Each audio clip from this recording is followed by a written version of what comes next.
Assalamualaikum warahmatullahi wabarakatuh.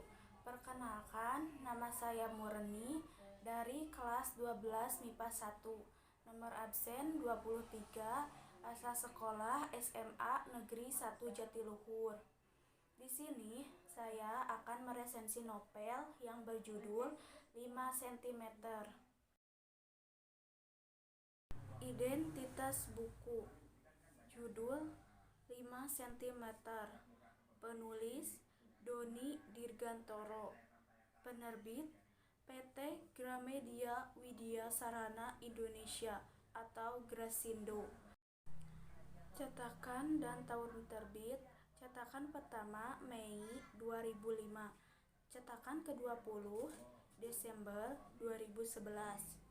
Cetakan ke-30 Mei 2013. Cetakan ke-31 September 2013. Cetakan ke-32 Februari 2014. Cetakan ke-33 Agustus 2015. Jumlah halaman 381 halaman.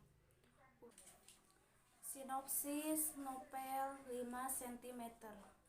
Novel ini menceritakan tentang perjalanan 5 orang sahabat, yakni Arial, Riani, Zafran, Ian, dan Genta. Mereka yang pada dasarnya adalah anak baik-baik yang suka film, musik, chatting, ngobrol, suka nyelap primus, dan suka hilap. Semuanya suka film, mulai dari film Hollywood, film-film Indonesia. Mereka nggak suka sama film India karena mereka punya prinsip bahwa semua persoalan di dunia ini pasti ada jalan keluarnya. Hanya jalan keluarnya itu bukan dengan joget. Satu lagi film yang mereka nggak suka yaitu film-film silat, karena tak satu pun di antara mereka yang bisa olahraga bela diri. Karena mereka percaya bahwa pembelaan diri yang paling ampuh di dunia adalah dengan ngeles dan bilang, "Maaf, saya lagi hilap." 5 orang sahabat ini telah menjalin persahabatan selama 7 tahun. Mereka adalah Arial, sosok yang paling ganteng di antara mereka. Badannya gede dan kulitnya hitam, kemana-mana selalu pakai sepatu basket. Tinggi dan gede, pokoknya sporty deh. Arial orang yang simple-simple aja, tapi ia kebanggaan seluruh tongkrongan. Karena cuma dia yang bisa tenang, pembawaannya banyak senyum dan jarang hilap. Riani merupakan satu-satunya wanita di kelompok itu. Riani pakai kacamata, cantik, cerdas, dan seorang Needs of Achievement sejati.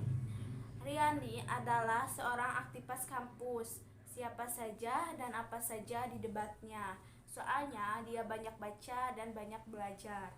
Zafran merupakan seorang penyair yang selalu bimbang. Zafran adalah orang yang akan bilang apa saja yang dia mau bilang, agak saklek tapi kocak. Kalau dia udah ketemu sama Riani, badan Zafran kurus dengan rambut yang gondrong samping dan depan saja. Ian salah satu dari mereka yang memiliki postur badan yang bengkak. Ian salah satu penganut sakde yang sangat fanatik. Apa saja tentang bola dan dia tahu. Dan kebanyakan dia ngabisin waktu buat bola. Tapi anehnya dia gak pernah diajak main bola karena dia memang gak bisa main bola. Dia juga penggemar Happy Salma. Genta selalu dianggap oleh teman-temannya sebagai the leader. Genta hampir sama persis dengan Riani. Genta merupakan aktivis kampus dengan badan agak gede dan rambut agak lurus berjambul. Dia juga berkacamata, tapi kacamatanya jarang dipakai. Dia juga seorang asisten dosen favorit di kampus. Tidak ada yang tahu bahwa Genta adalah fans berat Riani. 5 orang sahabat ini sudah menjalin persahabatan selama 7 tahun.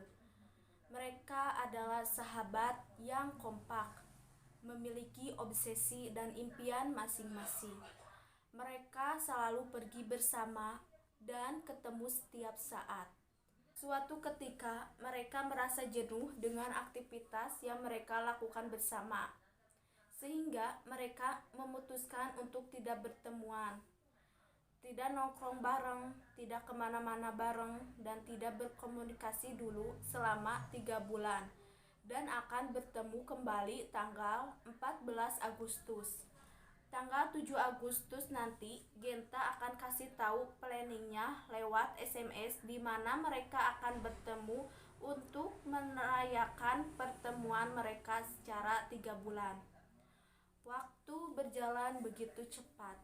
Genta sibuk dengan event organizer-nya dan kesuksesan dalam menjalankan usahanya itu tercapai. Ian yang udah putusin skripsinya mau PDKT lagi sama skripsinya. Hingga akhirnya dia lulus dengan usaha dan kerja keras yang begitu panjang dan melelahkan. Arial yang akhirnya bisa menemukan gadis pujaan hatinya. Riani yang dalam 1 bulan maganya dia sudah bisa pegang liputan. Semua bayang-bayang wajah sahabatnya sangat mereka kangenin pada waktu itu. Betapa bahagianya mereka ketika mendapat SMS dari Genta yang artinya seminggu lagi mereka akan bertemu, melepaskan segala rasa kangen yang mereka rasakan saat itu. Tanggal 14 Agustus tiba. Power Rangers ini sudah bertemu di stasiun Senen. Rasa kangen mereka lepaskan pada saat itu. Tidak hanya Arial, Riani, Zafran, Ian, dan Genta yang ingin merayakan pertemuannya, tapi Aninda yang merupakan saudara kembar Arial juga ikut bersama mereka merayakan pertemuannya dengan sahabatnya. Di dalam kereta ekonomi Matarmaja, Genta menatap tajam ke teman-temannya. Kalau kita nanti sampai di puncaknya, berarti kita berada di tanah paling tinggi di Pulau Jawa. Nama puncaknya apa tak? Mahameru. Kereta ekonomi Matarmaja sudah tiba di stasiun Malang. Mereka mencarter sebuah angkot yang mengantarkan mereka sampai Tumpang. Selanjutnya, mereka melanjutkan perjalanan dengan menggunakan jeep. Selama dalam perjalanan, mereka disuguhkan pemandangan yang luar biasa indahnya. Siapa saja yang melihatnya pada waktu itu pasti akan terkagum-kagum dengan keindahannya. Jeep yang mengantarkan mereka dengan pendaki lainnya sudah sampai di Ranupane. Ranupane merupakan base camp awal pendaki Mahameru. Arial dan Genta memasang tenda untuk tempat mereka bermalam nanti. Riani dan Dinda masak air panas untuk bikin kopi sama teh. Ian sama Zafran coba cari sesuatu yang bisa dibakar, seperti ranting-ranting kecil atau sampah kering. Mereka memulai perjalanan menuju Mahameru pukul 5 pagi dan Ranupane. Mahameru perlahan seperti muncul di antara kabut pagi dan langit biru. Mereka berhenti sebentar di tempat tadi malam melepas Danek. Serentak mereka memandang ke atas puncak Mahameru dan memicingkan mata, lalu membentuk lingkaran tertunduk dan berdoa. Mereka menempuh perjalanan untuk sampai ke Mahameru memerlukan waktu yang lumayan lama. Berbagai macam rintangan mereka hadapi untuk sampai ke puncak Mahameru. Hanya beberapa langkah lagi mereka sampai di puncak. Genta tersenyum lepas. Semuanya memandang satu sama lain. Setengah berlari mereka bergandengan memasuki jalur akhir pendakian yang tinggal 10 meter lagi. Keenam anak manusia itu seperti melayang ketika mereka menjejakkan kaki di tanah tertinggi di Pulau Jawa. Masih dengan bergandengan tangan, mereka berputar-putar di puncak Mahameru. Mata mereka seakan tidak mau terpejam menikmati pemandangan yang begitu luar biasa. Di puncak Mahameru, para pendaki tampak berbaris teratur. Di depan barisan tertancap tiang bendera bambu yang berdiri tinggi sendiri, dengan latar belakang kepulauan asap Mahameru dan langit biru. 3 orang pendaki tampak berbaris, mendekati tiang bendera. Suara tali yang menggerek bendera di tiang bambu itu terdengar jelas, hingga akhirnya sang dewi warna melebar gagah terbentang. Seluruh pendaki serentak memberi hormat dalam keheningan. Suara gesekan pakaian mereka saat memberi gerakan menghormati terdengar serempak. Indonesia Raya berkumandang di puncak Mahameru. Adapun kelebihan dan kekurangan novel 5 cm.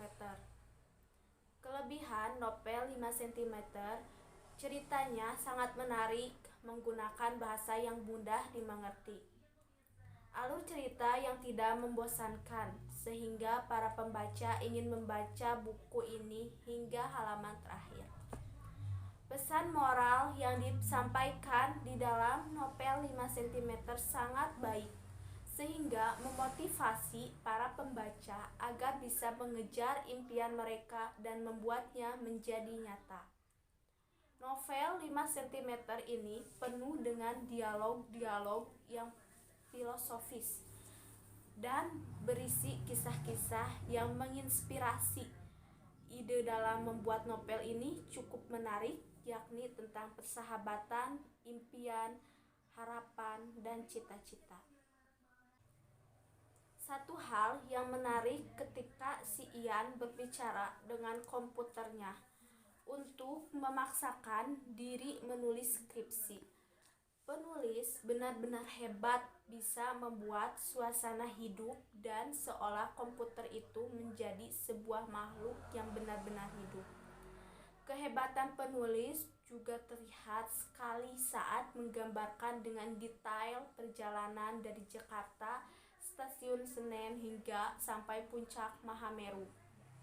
Kekurangan novel 5 cm, cerita akhir novel ini terasa begitu dipaksakan dengan pembentukan keluarga antar sahabat tersebut di tanah dengan keturunan mereka masing-masing yang begitu mewarisi sifat-sifat orang tuanya. Dan anak masing-masing sahabat ini berumuran sebaya, bahkan sempat mengungkit-ungkit kebobrokan negeri sendiri. Tapi untungnya di akhir cerita penulis menemukan penekanan yang pas untuk alasan kenapa kita cinta Indonesia. Penilaian saya mengenai novel 5 cm merupakan novel yang benar-benar khas anak muda. Ceritanya keren, seru, dan menyentuh. Pesan moral juga telah disisipkan penulis dengan cerdas yang bagian 95 cm.